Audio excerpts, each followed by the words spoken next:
Sac passé YouTube, Emmanuel de Captain Dev. Aujourd'hui, on va parler de couverture de test. Selon Wikipédia, en génie logiciel, la couverture de code est une mesure utilisée pour décrire le taux de code source exécuté d'un programme quand une suite de tests est lancée. Donc souvent la question qui revient, c'est est-ce qu'il faut oui ou non avoir une couverture de test à 100%. Donc reste bien jusqu'à la fin de cette vidéo, je vais t'expliquer ce que j'en pense. En attendant, abonne-toi aux emails privés si tu veux recevoir des tips directement dans ta boîte mail. Et surtout n'hésite pas à t'abonner, ça par contre ça te coûte un seul clic, je compte sur toi, le bouton est juste en dessous. Déjà pour comprendre la couverture de code, il faut comprendre qu'il y a différentes métriques. Les métriques c'est des indicateurs qui vont être utilisés par l'outil pour générer un score qui va de 0 à 100%. Côté JavaScript, on utilise très souvent Istanbul en tant qu'outil de coverage. Et du coup, Istanbul, il fonctionne avec 4 métriques bien spécifiques. Je te mets un petit screen, comme ça tu peux voir de quoi je parle.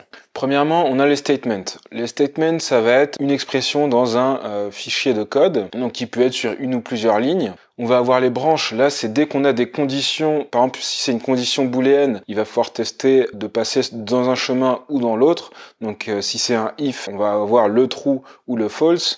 Et pour les conditions plus complexes, il va avoir 1 sur n de pourcentage qui passe. On va avoir les fonctions, c'est la proportion de fonctions appelées dans le code pendant que le test tourne. Et dernièrement, on va avoir les lignes de code.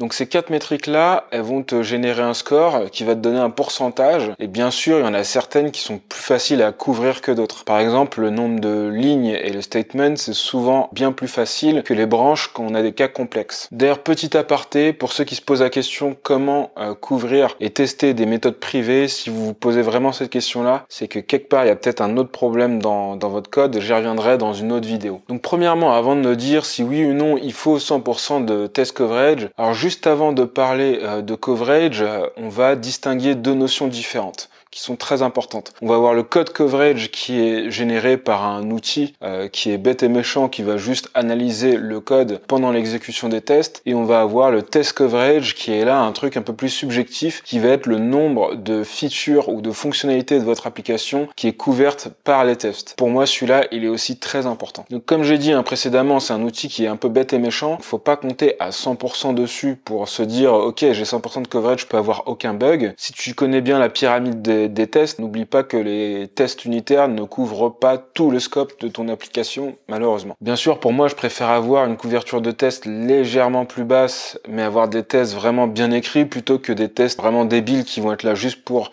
déclencher le coverage et être à 100%. Donc voilà, globalement, ma réponse, c'est attention au 100%, parce que passer de 0 à 90, ça peut se faire en un certain temps donné, et de 90 à 100, ça peut prendre énormément de temps. Plus on approche des 100, plus ça prend du temps généralement. Donc attention à ne pas sacrifier des features pour gagner 2% en coverage, alors qu'on pourrait faire avancer un projet bien plus rapidement en faisant ce qu'il faut sans pour autant être à 100% pile poil. Donc vraiment attention au temps passé pour les derniers pourcents, ça peut vous coûter très cher. Mais du coup en fait, pourquoi on utilise cette métrique? Si les 100% c'est pas utile, on peut rester à 95 et c'est très bien, c'est déjà énorme comparé à beaucoup d'applis. Pourquoi on utilise ce 100%? Mais il y a plusieurs raisons. Moi, au cours de mes expériences, il y a une raison qui revenait souvent, qui n'est pas forcément la meilleure, c'est que souvent ça rassure le management. Eh ouais, je suis désolé, c'est une métrique comme une autre pour voir la performance. Bien sûr, elle est pas absolue et parfois, pour rassurer un de tes chefs, tu vas lui dire ok, le coverage a augmenté. Ça revient à dire l'équipe a bien travaillé, ce qui n'est pas totalement vrai, mais bon. Deuxièmement, c'est intéressant de regarder le coverage pour voir l'évolution. S'il baisse de manière drastique, c'est qu'il y a un problème. Et il faut savoir qu'il y a certains outils qui sont mieux adaptés que d'autres, qui sont plus configurables, avec des métriques différentes, voire des métriques un peu plus poussées. Je pense par exemple à SonarCube, qui te permet d'analyser par exemple la complexité du code. Donc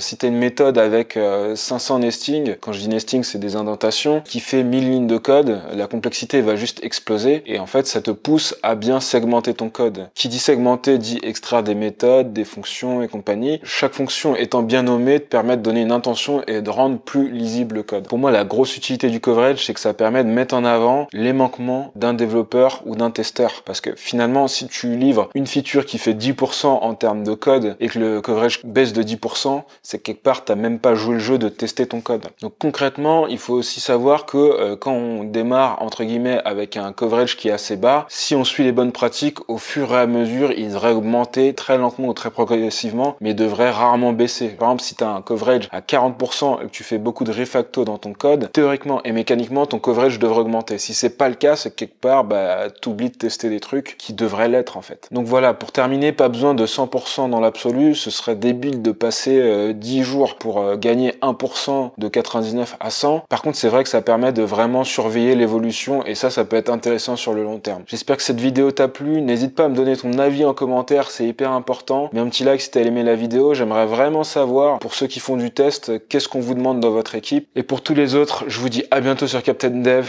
Ciao!